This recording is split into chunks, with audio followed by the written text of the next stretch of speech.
নাম আলী হোসেন। আপনি তো একটা ছোটখাটো খামারের মালিক। হ্যাঁ, আল্লাহর রহমতে। এখন একটা আর ওইদিকে লাল বাছুর, হ্যাঁ, ওটাও আমার। দুইটো আর এই যে একটা ছোট হয়েছে, হ্যাঁ, এটাও আমার। তিনটা। হ্যাঁ, তিনটা। আর এইখানে হচ্ছে দুইটা গাভী। হ্যাঁ, এটা হয়েছে আপনার পুরানো বংশধর। পুরানো বংশধর। জি, আল্লাহ সুন্দর বাছুর দিয়েছে। আচ্ছা, ঠিক আছে। সুন্দর বাছুর দিছে। হ্যাঁ, আল্লাহ সুন্দর বাছুর দিয়েছে। যারা বাচ্চা হওয়াইলো তারাও বিলি গেল যে আল্লাহ এত সুন্দর বাছুর দিয়েছে। আমার গাভী ভালো, আমার গাভীরও বকন হইলে পারে দুধ বেশি হয়তো চাচি, হ্যাঁ বুঝছেন? ষাড় হয়েছেও বড় হবে নি, আর যেন পেট মোটা না 21 দিনে, হ্যাঁ 21 দিন বয়সে এটা কিনবে সিরাপ খাই দেন। আচ্ছা ঠিক আছে। আসসালামু আলাইকুম সুপ্রিয় খামারি ভাই বোনেরা, আপনারা সকলে কেমন আছেন? আশা করছি আপনারা সকলেই ভালো আছেন। আজকের ভিডিওটি আপনারা যে যেখান থেকে দেখছেন, দেশে কিংবা প্রবাসে, কাছে কিংবা দূরে, সকলে জানাই প্রীতি শুভেচ্ছা অভিনন্দন।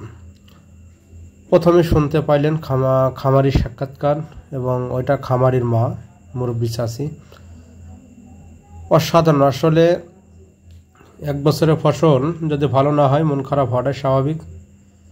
তো আপনাদের বলবো, হলিস্টাইন ফ্রিজিয়ান বকনা হোক গাভী হোক, অবশ্যই ফ্রিজিয়ান বাছুর নেবেন। দেখতে পাচ্ছেন তার বাস্তব প্রমাণ।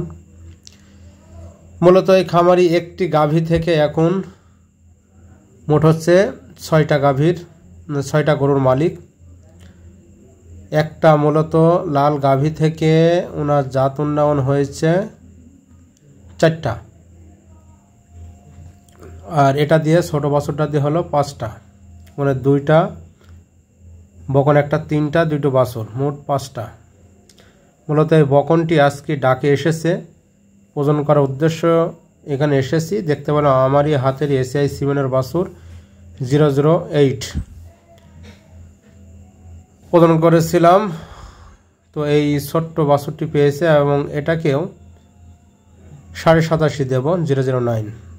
তো আপনারা সকলে ভালো থাকবেন, সুস্থ থাকবেন, এবং আমাদের চ্যানেলটিতে নতুন হলে অবশ্যই সাবস্ক্রাইব করে নেবেন আমাদের সাথে থাকার জন্য, এবং বেশি বেশি একটু করে শেয়ার করে দিবেন, অন্যকে দেখার অবশ্যই সুযোগ করে দিবেন। তো আজকের প্রতিবেদনটি এখানে শেষ করব। আসলে ছোট ছোট খাবারিকে আমি যতটুকু পারি সাধ্যমতো জাত উন্নয়নের দিক দিয়ে কাজ করে যাচ্ছি এবং যাব ইনশাল্লাহ। আপনারা সকলে আমার জন্য দোয়া করবেন। আসসালামু আলাইকুম।